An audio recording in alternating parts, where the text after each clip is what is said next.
Ya, sekarang kita masuk dalam pokok bahasan berkaitan dengan pandangan aliran-aliran teologi Kristen berkaitan dengan neraka. Neraka ini merupakan salah satu doktrin yang paling kontroversi dan emosional dalam teologi Kristen. Karena di samping dia itu adalah materi-materi teologi, tetapi juga dia bisa mengikut sertakan perasaan dan emosi kita. Karena setidak-tidaknya ada rasa takut ketika kita mendengarkan penjelasan-penjelasan tentang neraka. Nah, meskipun seluruh cabang dari teologi Kristen menerima realitas hukuman bagi orang-orang fasik, namun ada perbedaan yang cukup signifikan berkaitan dengan sifat, durasi, berapa lama neraka itu, dan apa maksud dari neraka itu. Jadi penafsiran tersebut berkisar antara pandangan tradisional tentang hukuman kekal sampai kepada pandangan universalisme dan anihilasionisme. Pemahaman terhadap setiap aliran ini itu sangat penting untuk kita pahami sebagai satu dinamika teologi dan pastoral. Tujuannya adalah bahwa nanti kalau ada pelayanan pastoral konseling, kita dapat melakukan kegiatan pelayanan kita dengan baik ya, menyelesaikan kegiatan pelayanan kita dengan baik. Sehingga kita dapat mengantisipasi berbagai macam ilmu atau isu-isu tentang penghakiman Allah, dalam hal ini tentang neraka. Nah, yang pertama adalah dari pandangan kaum Injili terlebih dulu. Pandangan kaum Injili memang memegang satu keyakinan ya, bahwa neraka itu adalah tempat penderitaan kekal secara sadar. Tadi kita sudah bahas seperti itu, sebagai hukuman aktif Allah atas dosa. Ini adalah pandangan mayoritas di dalam sejarah kekristenan dan Kristen Ortodoks juga. Masih menjadi sebagai satu arus utama di dalam evangelical. Semuanya masih berpendapat yang sama. Nah, berkenaan dengan dosa ini, itu berarti bahwa harusnya tidak ada satu dosa pun yang dibawa oleh seseorang masuk ke dalam surga. Tidak ada. Jadi, setiap orang yang masuk ke dalam surga, dosanya sekecil apapun harus sudah diampuni. Itu persyaratan. Nah, tetapi yang menjadi masalah bahwa di dalam kehidupan kita sebagai orang percaya, seringkali kita menemukan fakta bahwa orang Kristen masih berdosa. Bahkan yang sudah bertobat juga masih bisa berdosa. Bahkan seorang pendeta pun sebagai pendeta senior, ya, jumlah jemaatnya ribuan, juga masih berdosa. Dan kalau orang-orang Kristen yang masih bisa jatuh dalam dosa ini kemudian mati, apakah orang-orang ini masuk neraka semua? Gitu.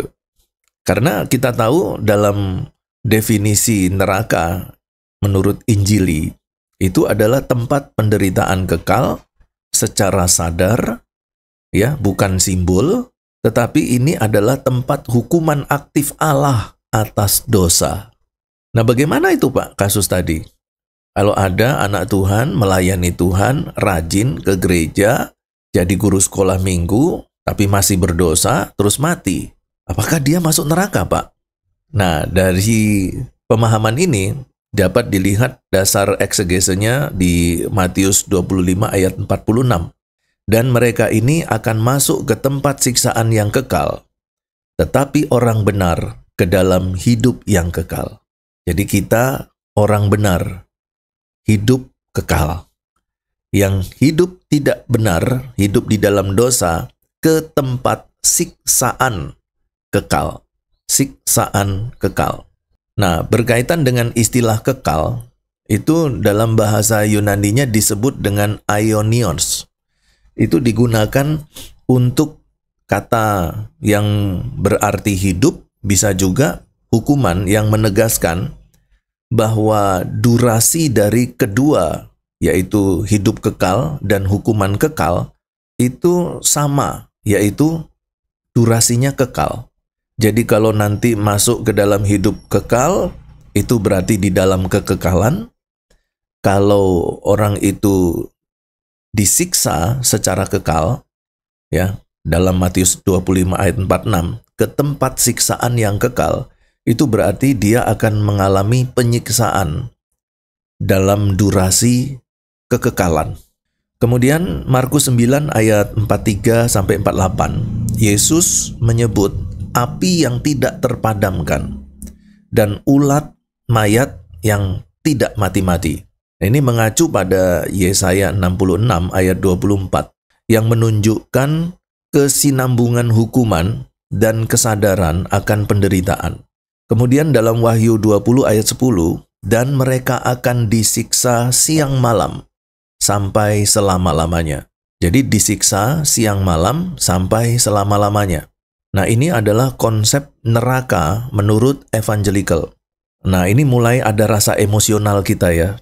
Kita mulai berpikir, saya disiksa 1 menit aja sudah minta ampun ya. Saya disakiti hati saya oleh teman itu. Teman itu mengatakan kata-kata yang gak enak. Baru kata-kata, belum ditempeleng. Muka kita itu belum diludahi.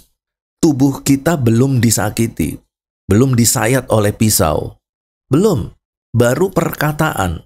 Itu aja udah sakitnya. Sakitnya itu di sini. Di dalam hatiku.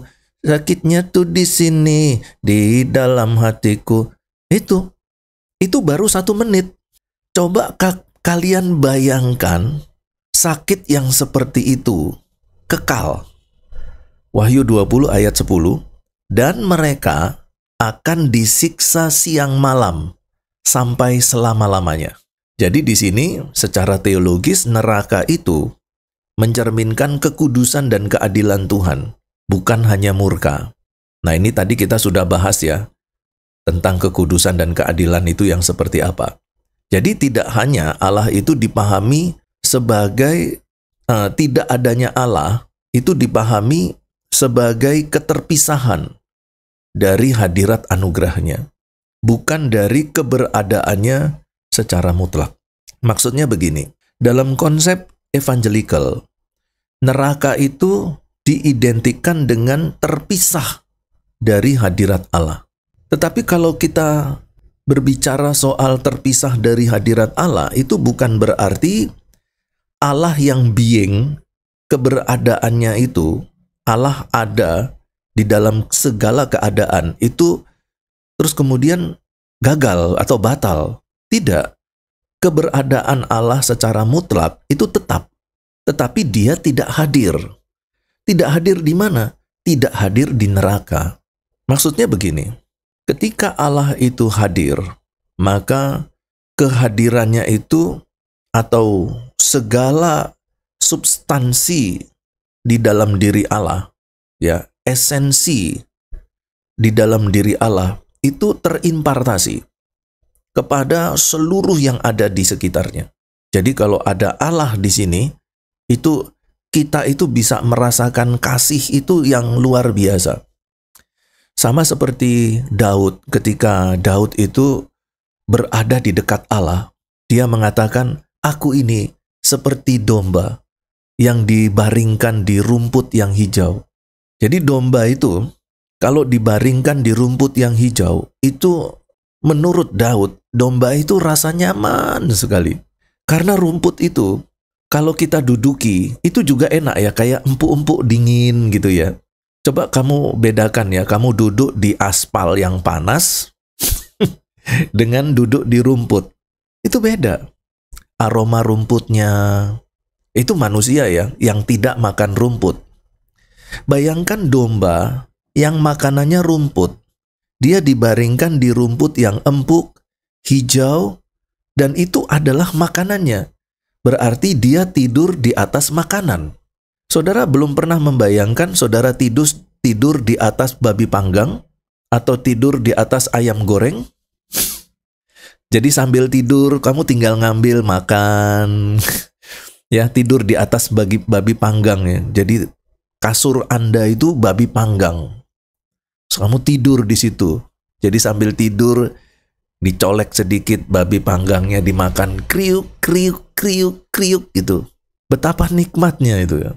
Itulah hidup di dalam hadirat anugerah Allah. Tetapi kalau sudah terpisah, maka penderitaan, siksaan itu yang dia rasakan. Nah, ini saya tidak bisa menggambarkan secara rohani ya, atau secara transenden. Terpisah dari Allah itu rasanya seperti apa dan bagaimana. Itu memang harus betul-betul merasakan sendiri nanti kalau sudah dipanggil Tuhan gitu. Ya, kalau kita sudah mati secara jasmani ya, mati jasmani manusia, roh kita itu akan masuk di dalam hadiratnya, itu bagaimana rasanya. Nah, menurut beberapa orang yang pernah mati sementara dan kemudian naik ke surga, ketika mereka sudah sampai di dalam hadirat Tuhan, lalu Tuhan itu tiba-tiba ngomong gini, sorry, ini belum waktumu untuk masuk surga. Jadi kamu sekarang harus kembali lagi ke tubuhmu di bumi. Nah, orang-orang tadi itu yang sudah merasakan surga, merasakan hadirat Allah, itu komplain, Tuhan, aku tidak mau balik ke bumi. Aku senang di sini. Aku senang di sini, Tuhan. Tapi Tuhan bilang, belum waktumu. Ayo, kamu balik. Jadi dia dengan sedih kembali lagi ke tubuhnya. Kamu coba perhatikan, orang-orang yang ditinggal mati, semuanya nangis. Nangis semuanya. Aduh nak, kenapa kau mati?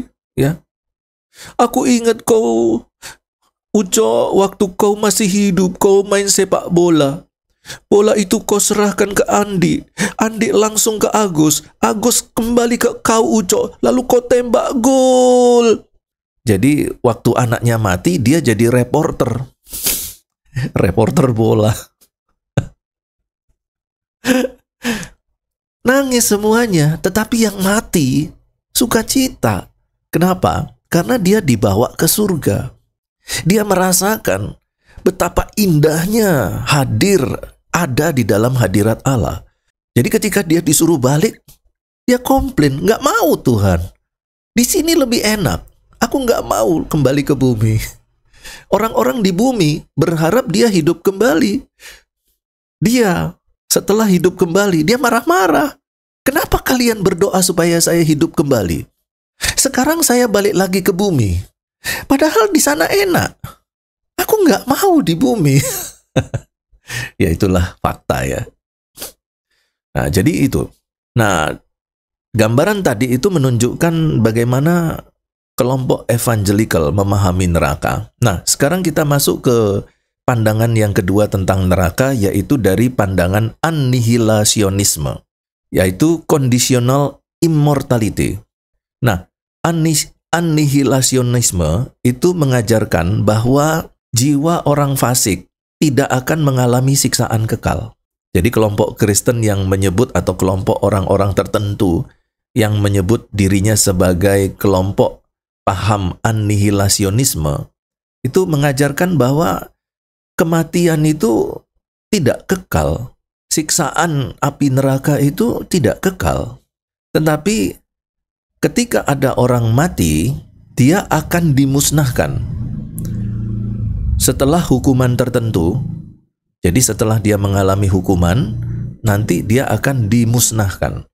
Dan langsung itu setelah penghakiman juga dia bisa dimusnahkan. Jadi gini, menurut anihilasionisme, dari kata nihil itu ya, mereka mengatakan bahwa ketika ada orang mati, dihukum dulu. Setelah dihukum, baru di-delete. Orang itu di-delete. Delete-nya itu delete permanen. Jadi tidak ada lagi roh orang itu, tidak ada jiwa, tidak ada tubuhnya, tidak ada di alam semesta ini. Betul-betul dinihilkan, di-delete permanen. Jadi konsep ingatan tentang orang itu betul-betul di-delete. Tidak ada lagi orang itu di alam semesta ini. Itu menurut annihilation atau anihilasionisme. Jadi mengalami hukuman dulu, setelah itu di-delete. Atau setelah dia mengalami atau masuk dalam proses penghakiman Allah, ya, dihakimi dan seterusnya, baru setelah itu dia di annihilation. Bahkan lebih parah lagi, orang itu tidak merasakan neraka. Jadi setelah penghakiman, langsung di-delete. Kamu tidak masuk surga, langsung di-delete permanen. Ya, dihapus permanen. Nah, itu menurut annihilationisme. Nah, dasar eksegese dari kelompok annihilationisme ini yaitu dari Matius 10 ayat 28. Takutlah akan Dia yang dapat membinasakan. Nah, kata membinasakan itu dalam bahasa Yunaninya apolesai, ya, membinasakan jiwa. Jadi jiwa yang dibinasakan itu dalam pengertian di-delete permanen, annihilation, dinihilkan, dinolkan. Jadi jiwa dan tubuhnya itu dinolkan di neraka. Sama seperti kalau kita punya kertas, kita mau menghilangkan jejak kertas kita dengan cara bagaimana? Dibakar. Jadi ketika dibakar, itu tidak ada lagi bentuk kertas. Yang ada hanya abu dan tidak lagi ada tulisan, tidak lagi ada cerita, tidak lagi ada ungkapan hati yang ada di dalam kertas itu. Yang ada hanyalah abu yang tidak berharga. Jadi orang-orang yang mati, dia akan masuk di dalam api pembakaran untuk dinihilkan, dinolkan. Dan kemudian nanti abunya itu mungkin mungkin ya disebarkan keluar angkasa, entah kemana dia, ya, entah ke orbit tata surya yang mana lagi, ya. Jadi betul-betul hanya jadi abu di alam semesta. Kemudian dalam Roma 6 ayat 23, ini juga yang menjadi dasar dari annihilationisme, yaitu upah dosa ialah maut. Nah, maut di sini dipahami secara harafiah sebagai non-keberadaan.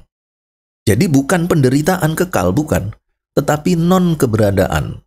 Maut itu non-keberadaan, artinya betul-betul lenyap ditelan alam semesta.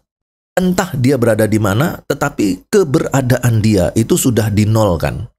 Seperti tadi saya analogikan, atau saya asosiasikan kertas yang dibakar. Betul-betul sudah menjadi abu yang tak berguna, gitu ya. Kemudian argumentasi yang ketiga dari annihilationisme ini adalah dari Yohanes 3 ayat 16. Binasa dalam Yohanes 3 ayat 16 itu bahasa Yunaninya apoletai, ditafsirkan sebagai kehilangan eksistensi. Jadi annihilationisme itu adalah jiwa-jiwa tubuh manusia yang nanti akan dihilangkan eksistensinya. Ya, bukan hidup abadi di dalam penderitaan, bukan. Tapi eksistensinya dihilangkan. Lalu bagaimana konsep annihilationisme ini tentang surga? Kalau surga mereka hidup kekal. Tapi kalau neraka mereka tidak disiksa kekal, tapi dinolkan, dihilangkan eksistensinya. Ya, ini kalau menurut saya ya, ini cuma cari-cari alasan aja supaya tidak menderita. Kalau masuk surga, ya tetap konsepnya masuk surga, enak, kekal, ya, eksistensinya juga ada, beingnya juga ada.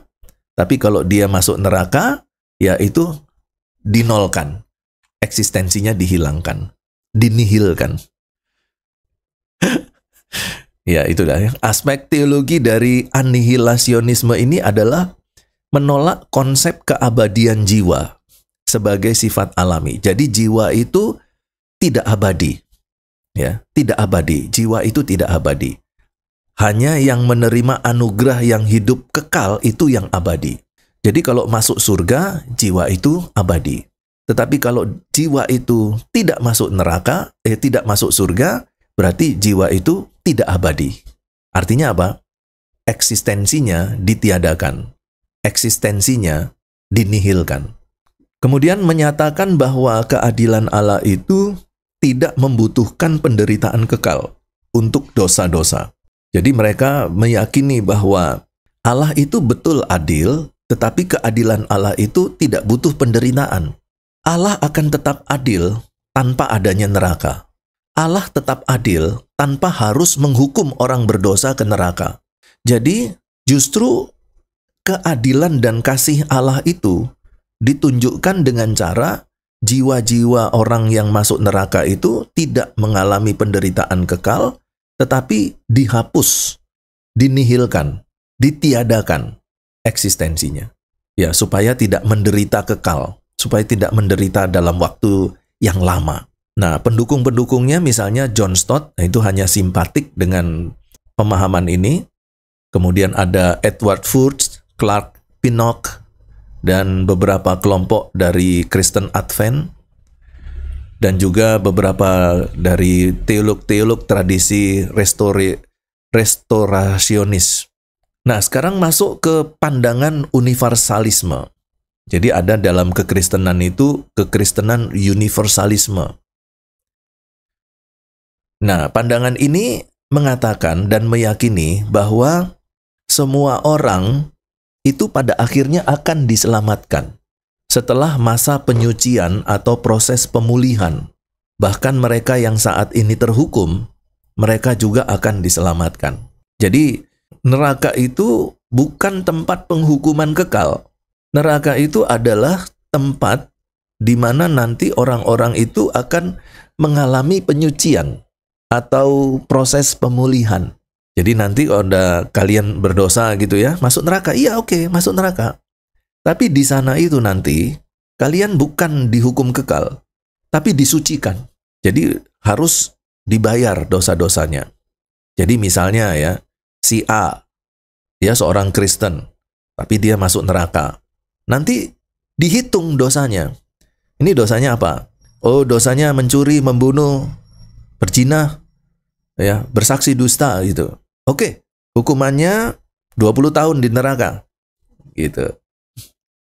Ini siapa? Si B. Dihitung dosanya. Oh, dosanya sekian. Berarti kamu 100 tahun di neraka. Jadi dia akan menjalani hukuman 100 tahun di neraka. Setelah 100 tahun, dia suci. Dia akan dipindahkan ke surga. Itu yang disebut dengan masa penyucian atau proses pemulihan menurut pandangan universalisme. Nah, apa dasar-dasar ayat firman Tuhannya? 1 Timotius 2 ayat 4. Allah menghendaki supaya semua orang diselamatkan. Jadi sekalipun nanti di dunia orang mati, ada orang mati dalam dosanya, dan dia sudah masuk dalam proses penghukuman, dia juga akan diselamatkan.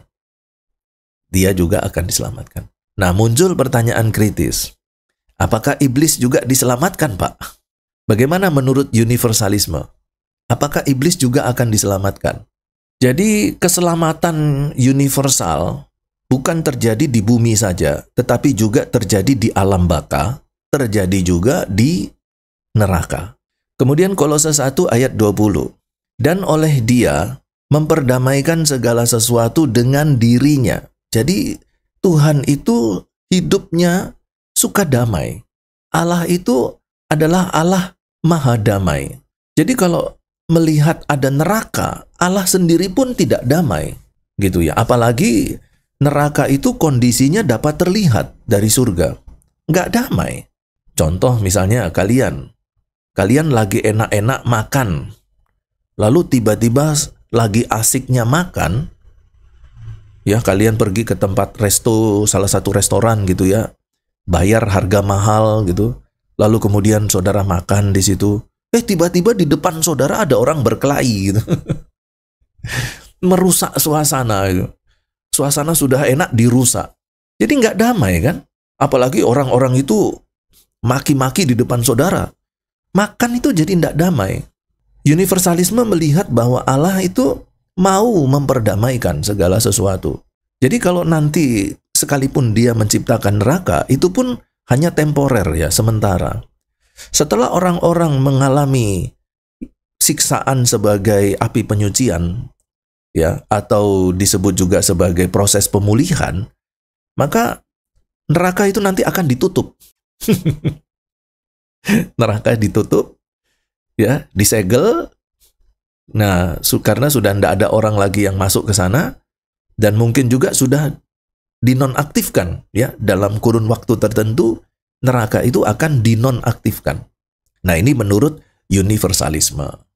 Nah, kemudian Filipi 2 ayat 10-11. Segala lutut bertelut dan lidah mengaku. Ini dianggap sebagai pengakuan yang menyelamatkan, bukan hanya pengakuan paksa. Jadi nanti orang-orang yang di neraka itu ditanya, setelah selesai proses hukumannya, dia ditanya, apakah kamu mau mengaku Yesus sebagai Tuhan dan Juru Selamatmu? Kamu sudah mengalami hukuman? Kamu mau terima Yesus? Ya, saya mau terima Yesus. Oke, sekarang kamu pindah ke surga. Begitu. Nah, dari paham universalisme ini nanti akan muncul satu diskusi, apakah orang-orang yang sudah mati itu masih bisa bertobat dan masih bisa diselamatkan? Menurut paham universalisme, bisa. Jadi nanti di dunia alam baka itu, dalam dunia kematian, masih ada pemberitaan Injil, masih ada pemberitaan Injil. Dan nanti orang-orang yang di alam baka itu, setelah mendengarkan Injil dan kemudian dia sadar, dia bisa bertobat dalam dunia orang mati itu. Dan kemudian dia bisa diselamatkan. Apakah ada Pak ayatnya yang secara eksplisit dan implisit yang mengatakan hal itu? Ada. Nah, beberapa teolog yang memegang pandangan ini mengatakan bahwa ketika Tuhan Yesus Kristus mati selama 3 hari, Tuhan Yesus dibawa ke Tuhan Yesus pergi ke alam maut, lalu di sana dia memberitakan Injil selama 3 hari itu sebelum Tuhan Yesus bangkit. Dan kita tahu bahwa kalau kita menghitungnya 1 hari itu 24 jam, maka bisa saja 1 hari di dalam konsep supranatural itu bisa 1000 tahun. Jadi 1 hari bisa identik dengan 1000 tahun. Jadi kalau 3 hari itu bisa seperti 3000 tahun. Atau mungkin lebih cepat, ya 3 jam.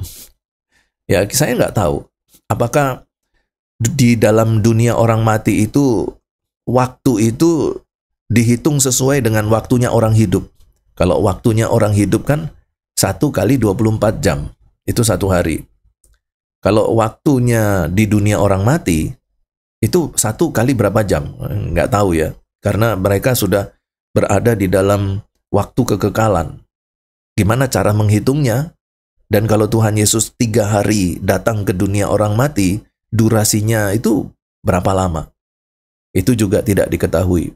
Tetapi intinya bahwa Yesus datang ke dunia orang mati itu untuk memberitakan Injil. Dan yang menerima Injil Yesus Kristus, mereka akan diselamatkan sekalipun mereka sudah mati. Yaitu adalah pandangan dari universalisme, di mana mereka menekankan kasih Allah yang tidak akan gagal. Jadi kalau ada yang gagal mengalami kasih Allah di bumi ini, maka nanti di dunia orang mati juga akan bisa menerima kasih Allah. Bahkan nanti di dalam penghakiman di neraka pun bisa merasakan kasih Allah. Karena itu, neraka bagi universalisme itu dipandang sebagai proses korektif. Jadi bukan final. Neraka itu bukan final, tetapi proses korektif. Disucikan, ya, mengalami proses yang disebut dengan proses pemulihan. Atau kalau kita kenal sekarang, ada tempat untuk rehabilitasi. Ya, ada tempat rehabilitasi narkoba, ada rehabilitasi orang-orang stres. Di sini sekarang rehabilitasi orang-orang yang berdosa. Setelah selesai rehabilitasi, proses koreksi, proses pemulihan, proses penyucian, maka dia bisa masuk ke surga. Tetapi ditanya dulu, ya, apakah kamu mau terima Yesus atau tidak? Itu penting, itu jawaban utama, pertanyaan utama itu ya.